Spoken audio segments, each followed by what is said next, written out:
ഈ സുരേഷ് ഗോപി ഒന്നും വരട്ടേണ്ട കാര്യമില്ല. സുരേഷ് ഗോപി ഒരു സംസ്ഥാന ഇന്ത്യയിലെ ഒരു മന്ത്രിയാണ്. അദ്ദേഹത്തിന് അങ്ങനെ നമ്മളിപ്പം എൻ്റെ സുഹൃത്താണ് സുരേഷ് ഗോപി, പക്ഷേ അങ്ങനെ ഒരു മന്ത്രിയായിരിക്കുമ്പോൾ അദ്ദേഹത്തെ മന്ത്രിയായി കാണണം. ഞാൻ സതീശനുമായിട്ട് എനിക്ക് ഒരുപാട് വർഷത്തെ പരിചയമുണ്ട്. ഞാൻ നേരത്തെയും പറഞ്ഞാണ്, സതീശൻ അങ്ങനെ ഒരിക്കലും NSSനെ അധിക്ഷേപിച്ചതായിട്ടോ NSS മോശമായിട്ട് പറഞ്ഞിട്ട് ഞാൻ കേട്ടിട്ടില്ല. ഈ പലരും എനിക്കതിനെ പ്രസംഗിക്കാൻ നടക്കാതെ പല ആളുകളും പത്തനാപുരത്തും വാളകത്തും ഒക്കെ വന്ന് എൻ്റെ കാലിത്തൊട്ട് നോക്കിയിട്ട് പോയിട്ടുള്ളവരാണ്. ഒപ്പം തന്നെ ഏകാധിപതികളാണ് NSSന്റെ തലപ്പത്തുള്ളതെന്ന് പരോക്ഷമായി പറയുകയും എന്ന് ഞാൻ പറഞ്ഞില്ല. ഏകാധിപതികൾ തകർന്നു പോകുമെന്ന് പറഞ്ഞിട്ടുണ്ട്. എവിടെയായാലും അത് ലോക ചരിത്രമാണ്. ഏകാധിപതികൾക്ക് പിടിച്ചു നിൽക്കാൻ കഴിഞ്ഞിട്ടില്ല. അവർ തകർന്നടിഞ്ഞ കാഴ്ചയാണ് കണ്ടിട്ടുള്ളതെന്ന് ഞാൻ പറഞ്ഞുള്ളൂ. NSSലുണ്ടെന്ന് ഞാൻ പറഞ്ഞില്ല. പിന്നെ ഇത് കലിയുഗമാണെന്ന് പറഞ്ഞത് കലിയുഗമാണല്ലോ. കലിയുഗത്തിൽ സത്യത്തിന് മൂല്യമില്ല, സ്നേഹമില്ല, നന്ദിയില്ല. ഇതൊക്കെ കലിയുഗത്തിൻ്റെ പ്രത്യേകതകളാണെന്ന് ഭഗവാൻ ശ്രീകൃഷ്ണൻ ഭാഗവതത്തിൻ്റെ അവസാനം കലിയുഗ വർണ്ണനയിൽ പറയുന്നു. ഈ ആർ ബാലകൃഷ്ണപിള്ള എതിർത്തവരാണോ ഇപ്പോൾ നേതൃത്വത്തിലുള്ളത്? അല്ല, കൂടെ നിന്ന് അദ്ദേഹത്തിൻ്റെ തണലായി നടന്ന് അദ്ദേഹത്തിൻ്റെ ആനുകൂല്യങ്ങളെല്ലാം പറ്റിയ ചില ആളുകൾ ഇപ്പോൾ ഇറങ്ങിയിരിക്കുകയാണ്. എൻ്റെയും പറ്റിയിട്ടുണ്ട്. ഈ പലരും എനിക്കതിനെ പ്രസംഗിക്കാൻ നടക്കാതെ പല ആളുകളും പത്തനാപുരത്തും വാളകത്തും ഒക്കെ വന്ന് എൻ്റെ കാലിത്തൊട്ട് നോക്കിയിട്ട് പോയിട്ടുള്ളവരാണ്. ഞാൻ തിരഞ്ഞെടുത്ത് വിട്ടവരും ഞാൻ NSSൻ്റെ പ്രതിനിധിസഭയിലേക്ക് പറഞ്ഞു വിട്ടവരും ഒക്കെ ആളുകളാണ് കാലും കയറ്റിയിരിക്കുന്നത്. അതൊന്നും കുഴപ്പമില്ല. അതൊക്കെ നമ്മളെല്ലാത്തിനും സത്യം അവസാനം ഒരു വിജയമുണ്ട്. എല്ലാ ഒരു സിനിമ കണ്ടാൽ പോലും അതിനകത്ത് വില്ലന്മാരൊക്കെ ആദ്യം ജയിക്കും, അവസാനം ഹീറോ ജയിക്കും. മനസ്സിലായില്ലേ? അങ്ങയുടെ പരിപാടി തന്നെ ഇപ്പോൾ ഈ അല്പന്മാരായ ആൾക്കാർ വരാതിരിക്കാൻ വേണ്ടി അതിനകത്തൊരു ശ്രമം നടത്തി. അവരുടെ ശ്രമത്തിൻ്റെ ഭാഗമായി നിങ്ങളെല്ലാവരും വന്ന് ലോക ശ്രദ്ധയിലേക്ക് ഈ പരിപാടി, ചെറിയൊരു കരയോഗത്തിൻ്റെ ഒരു ചെറിയ പരിപാടിയെ ലോക ശ്രദ്ധയിലേക്ക് കൊണ്ടുവരാൻ നിങ്ങളെല്ലാം വരാനും അവസരം ഉണ്ടാക്കി തന്ന ഈ അല്പന്മാരോട് നന്ദി. ഈ മന്നത്ത് ക്ഷേത്രം എപ്പോഴും തുറന്നു നൽകണം എന്നാണ് അങ്ങ് ആവശ്യപ്പെടുന്നത്. അത് ന്യായമായ കാര്യം വെച്ചാൽ ഈ ജനറൽ സെക്രട്ടറി ഈ അടുത്ത സമയത്ത് TV-യിൽ പറയുന്നത് കേട്ടു. മന്നത്തിൻ്റെ ആചാര്യൻ സമാധി കൊള്ളുന്ന സ്ഥലം ഒരു ക്ഷേത്ര തുല്യമാണ്. അവിടെ പട്ടിക്കും പൂച്ചയ്ക്കും വേണ്ട, പട്ടിയും പൂച്ചയൊന്നും പ്രവേശിക്കേണ്ട. ഒരു സാധാരണ നായർക്ക്, നമ്മുടെ ഈ കുന്നിക്കോടുള്ള ഒരു സാധാരണ നായർ കരയോഗത്തിലെ അംഗത്തിന് പോയാൽ അദ്ദേഹത്തെ ദർശിക്കാനും പുഷ്പാർച്ചന നടത്താനും പ്രാർത്ഥിക്കാനും അവസരം കൊടുക്കുന്ന സമയം പ്രോട്ടോക്കോൾ ഉണ്ടെന്നാണ് പറഞ്ഞത്. ആ പ്രോട്ടോക്കോൾ ഒന്ന് പ്രസിദ്ധീകരിക്കണമെന്ന് പറഞ്ഞു. പ്രോട്ടോക്കോൾ പ്രസിദ്ധീകരിച്ചാൽ ഇപ്പം ഇവിടുത്തെ ദേവാലയം തൊട്ടപ്പുറത്ത് ശിവക്ഷേത്രമുണ്ട്, ഇവിടെയും ശിവക്ഷേത്രമുണ്ട്. ഈ രണ്ട് ക്ഷേത്രങ്ങളിലും നമ്മൾ പോകണമെന്നുണ്ടെങ്കിൽ രാവിലെ 5 മണി 4 മണിയോടെ നട തുറക്കും, 11:30 മണിക്ക് അടയ്ക്കും, ഉച്ചയ്ക്ക് വേണ്ടി. അപ്പോൾ അങ്ങനെ ഈ ക്ഷേത്രത്തിലും ഒരു സമയക്രമം ഏർപ്പെടുത്തിയാൽ എല്ലാ സാധാരണക്കാരനും വന്ന് ബഹുമാനത്തോടെ ചെരുപ്പെല്ലാം അഴിച്ചിട്ട് കുളിച്ച് വൃത്തിയായി വന്ന് ഒരു ക്ഷേത്രത്തിൻ്റെ പുണ്യത്തോടു കൂടി അദ്ദേഹത്തെ വന്ദിക്കാൻ അവസരം കൊടുക്കണ്ടേ? അതല്ലേ അദ്ദേഹം ഉദ്ദേശിച്ചത്. വൈസ് പ്രസിഡന്റ് വരുമ്പോൾ പട്ടി വരും, പൂച്ച. വൈസ് പ്രസിഡന്റ് വരുന്നില്ലെന്നേ, ഇവിടെ ഉള്ളൊരു സാധാരണ നായർക്കൊന്ന് പോകണം. അപ്പോൾ ഗുരുദേവൻ്റെ ഗുരുദേവ സമാധിയിൽ നമുക്ക് ആർക്ക് വേണമെങ്കിലും പോയി പ്രാർത്ഥിക്കാം. അത് വിശ്വാസമാണ്.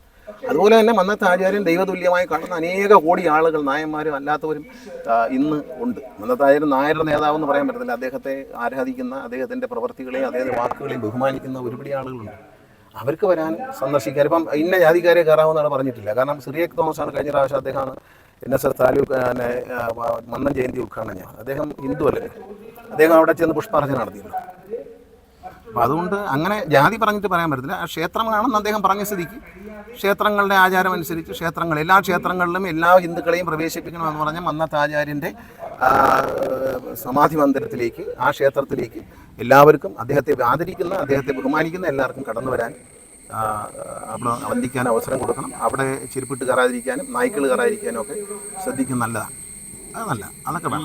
സുരേഷ് ഗോപി കഴിഞ്ഞ ദിവസം പറഞ്ഞത് മൊത്തത്തിൽ അടിച്ചുടച്ച് വാർക്കണം NSSന്റെ. അതൊന്നും ഞാൻ പറയത്തില്ല. അതൊക്കെ സുരേഷ് ഗോപി എന്തോ പ്ലാൻ ചെയ്യുമെന്ന് എനിക്കറിയത്തില്ല. പക്ഷേ സുരേഷ് ഗോപി പറഞ്ഞതിനൊരു മറുപടി പറയേണ്ട കാര്യമില്ല. NSSൽ കുറച്ചുകൂടി ഒരു സ്നേഹവും മര്യാദയൊക്കെ ആകാം. ഏകാധിപത്യ പ്രവണത വേണ്ട, വിരട്ടൊന്നും വേണ്ട. സുരേഷ് ഗോപി ഒന്നും വിരട്ടേണ്ട കാര്യമില്ല. സുരേഷ് ഗോപി ഒരു സംസ്ഥാന ഇന്ത്യയിലെ ഒരു മന്ത്രിയാണ്. അദ്ദേഹത്തിന് അങ്ങനെ നമ്മളിപ്പം എൻ്റെ സുഹൃത്താണ് സുരേഷ് ഗോപി, പക്ഷേ അങ്ങനെ ഒരു മന്ത്രിയായിരിക്കുമ്പോൾ അദ്ദേഹത്തെ മന്ത്രിയായി കാണണം. വൈസ് പ്രസിഡന്റിനോടൊപ്പം ഞാൻ പത്തനാപുരത്ത് വേദി പങ്കിട്ട ആളാണ്. എന്നെ സംബന്ധിച്ച് അഭിമാനകരമായ മുഹൂർത്തമായിരുന്നു. കാരണം ഇന്ത്യയുടെ വൈസ് പ്രസിഡന്റുമായിട്ട് അടുത്ത കസേരയിൽ ഇരിക്കാൻ എന്നെ പോലും സാധാരണക്കാരന് ഭാഗ്യം കിട്ടിയല്ലോ എന്ന് വിശ്വസിച്ച ആളാണ് ഞാൻ. അതൊക്കെ ഒരു ഭാഗ്യമാണ്. ഡൽഹി നായരോ കൽക്കട്ട നായരോ എന്നൊരു പരാമർശം വന്നിരുന്നു. അപ്പോൾ അങ്ങനെ ഒരു നായരുണ്ടോ ഡൽഹിയിൽ? അങ്ങനെയില്ല. ഇന്ത്യയിലെ, അതായത് NSS എന്ന് പറയുന്ന പ്രസ്ഥാനത്തിൻ്റെ ഭരണഘടന അനുസരിച്ച്, ഭരണഘടന ആരെയും കാണിക്കാറില്ല, കോടതി പോലും കൊടുക്കുന്നില്ല, വിളിച്ചു വെച്ചേക്കുവാന്നാണ് പറയുന്നത്. ഞാൻ അന്വേഷിച്ചിട്ടും കിട്ടിയില്ല. അപ്പം ഭരണഘടനയിൽ പറയുന്നത് ഇന്ത്യക്ക്, കേരളത്തിന് പുറത്തേക്ക് ഇതിനൊരു ജൂറിസ്ഡിക്ഷൻ ഇല്ല. കാരണം കേരളത്തിനകത്ത് രജിസ്റ്റർ ചെയ്യുന്ന, കേരളത്തിനകത്ത് പ്രവർത്തിക്കുന്ന കേരളത്തിന് പുറത്തേക്ക് NSSന് കരയോഗങ്ങളില്ല. പക്ഷേ എങ്കിലും നായർ സമുദായ അംഗങ്ങളുള്ള സ്ഥലങ്ങളെല്ലാം അവർ കരയോഗങ്ങൾ രൂപീകരിക്കുകയും വർഷങ്ങളായി നല്ല പ്രവർത്തനങ്ങൾ, വളരെ നല്ല പ്രവർത്തനങ്ങൾ ഇന്ത്യക്കകത്തും പുറത്തും അമേരിക്കയിൽ പോലും നടത്തുന്നുണ്ട്. പല രാജ്യങ്ങളിലും നടത്തുന്നുണ്ട്. പല രാജ്യങ്ങളും അവർ ഇന്ത്യക്കകത്തും ഡൽഹിയിലും ബാംഗ്ലൂരിലും പൂനെയിലും എല്ലാം അവർ നല്ല പ്രവർത്തനം കാഴ്ചവെക്കുന്നുണ്ട്. അത് അവരെ നിരുത്സാഹപ്പെടുത്താൻ പാടില്ല. അവർക്ക് ആ സമുദായക്കാർക്ക് ഒന്നിക്കാൻ എല്ലാ സമുദായത്തിലും ഇതുപോലെ സംഘടനകളുണ്ട്. SNDPയുടെ ഉണ്ട്. പക്ഷേ SNDPക്ക് കേരളത്തിന് പുറത്ത് പ്രവർത്തിക്കാൻ പറ്റത്തില്ല. അപ്പോൾ എന്താ ചെയ്യുന്നത് വെച്ചാൽ അവർ SNDP എന്ന് പേരിട്ട് തന്നെ അവരത് NSS കരയോഗ എന്ന് പറഞ്ഞുള്ള പേരിൽ തന്നെ അവരവിടെ പ്രവർത്തിക്കും. അത് ഈ രജിസ്ട്രേഷനുമായിട്ടൊരു ബന്ധമില്ല. അവർ വോട്ടവകാശം ഒന്നും വരുന്നില്ലല്ലോ. പക്ഷെ അവരെ അംഗീകരിക്കണം എന്നുള്ളതേ ഉള്ളൂ. അത് അംഗീകരിക്കണ്ടേ? കാരണം അവർ എന്തെല്ലാം നല്ല പ്രവൃത്തികൾ ചെയ്യുന്നു, ഒരുപാട് നല്ല കാര്യങ്ങൾ ചെയ്യുന്ന ഈ കേരളത്തിന് പുറത്ത് പ്രവർത്തിക്കുന്ന നായർ സർവീസ് സൊസൈറ്റി എന്ന പേരിൽ പ്രവർത്തിക്കുന്നു, അല്ലെങ്കിൽ നായർ സംഘടന എന്ന പേരിൽ പ്രവർത്തിക്കുന്നു. അത് SNDPയിലുണ്ട്, എല്ലാ സംഘടനയ്ക്കും ഉണ്ട്. അങ്ങനെ അവരൊക്കെ ചെയ്യുന്ന നല്ല കാര്യങ്ങൾ, അവർ പ്രവാസികളാണ്, അവർക്ക് ഇവിടെ ഒന്നും എവിടെ ഇരിക്കാൻ പറ്റത്തില്ലല്ലോ. ഈ ഡയറക്ടർ ബോർഡിൽ നിന്ന് ഒഴിവാക്കിയത് കൊണ്ട് വീട്ടിലിരുത്താൻ പറ്റില്ല എന്നുള്ളൊരു മറുപടി. അത് എനിക്ക് 3 കൊല്ലം അല്ലേ ആയുള്ളൂ ഞാൻ ഡയറക്ടർ ബോർഡിൽ. ഞാൻ അതിന് മുമ്പ് വെളിയിലല്ലായിരുന്നു, വീട്ടിൽ ഇരിക്കുമായിരുന്നു. ഇപ്പോഴും വീട്ടിലൊന്നും ഇരിക്കുന്നില്ല. ഇന്ന് രാവിലെ വെളിയിലല്ലയോ, ഞാൻ ഫുൾ ടൈം വെളിയിൽ തന്നെ. എന്നെ കൈ കിട്ടുന്നില്ലെന്നേ ഉള്ളൂ. ഞാൻ പിന്നെ ഇപ്പോൾ തൽക്കാലം ഒരു വിമർശനങ്ങളൊന്നും വേണ്ടാന്ന് വെച്ചു, പഠിച്ചിട്ട് വേണ്ടേ പറയാൻ. ചുമ്മാ ആരെങ്കിലും എന്തെങ്കിലും പറഞ്ഞ് വിമർശിക്കുന്നത് ശരിയല്ല, അന്തസ്സല്ല. ഭരണത്തെ പോലും ഒന്നും പറഞ്ഞ് വിമർശിക്കാനുള്ള സമയമായിട്ടില്ല. വരട്ടെ. 3 കൊല്ലം ആയെന്ന് പറയുന്നു. ആ ഒരു ചെറിയ ടൈമിൽ ഇങ്ങനെ ഒഴിവാക്കിയത് നീതിയാണ്. ഞാൻ അവിടെ നിന്ന് ഒരു TA ഒരു സിറ്റിംഗ് ഫീസോ ഒന്നും വാങ്ങിയ ആളല്ല. എൻ്റെ അച്ഛനും വാങ്ങിച്ചിട്ടില്ല, ഞാനും വാങ്ങിച്ചിട്ടില്ല. എന്നോട് വന്നിരിക്കാൻ പറഞ്ഞു ഇരുന്നു. നീതിയും നീതികേടും ഒക്കെ തീരുമാനിക്കുന്നത് സമൂഹമാണ്. മര്യാദയുള്ളവർ നീതി പുലർത്തും. ഞാൻ നീതി പുലർത്തിയാൽ എന്നെ ആളുകൾ, സമൂഹം എന്നെ സ്നേഹിക്കും, ബഹുമാനിക്കും. അവൻ നീതിമാനാണ് എന്ന് പറയും.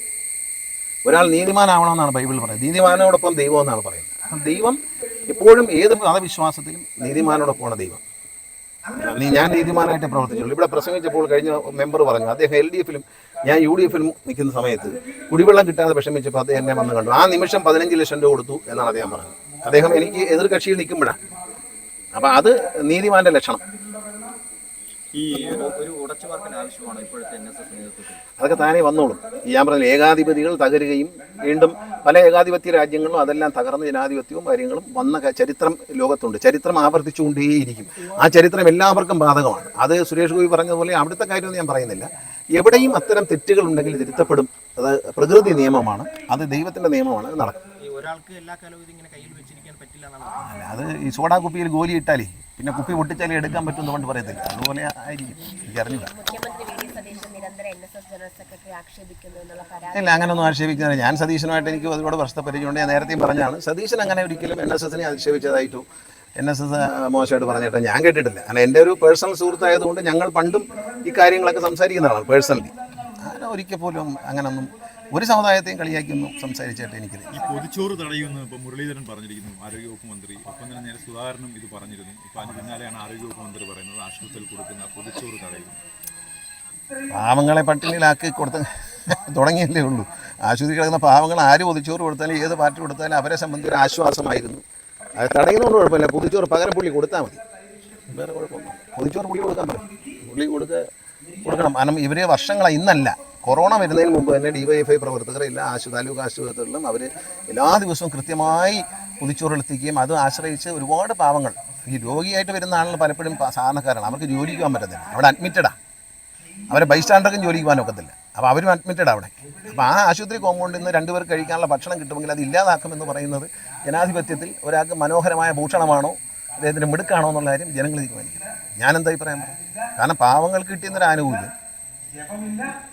അത് നിർത്താൻ പാടില്ല എന്നുള്ളതാണ്. അത് നിർത്തേണ്ടത്. അത് ബോർഡ് വെച്ചാലും ഇല്ലെങ്കിൽ DYFI കൊടുക്കും.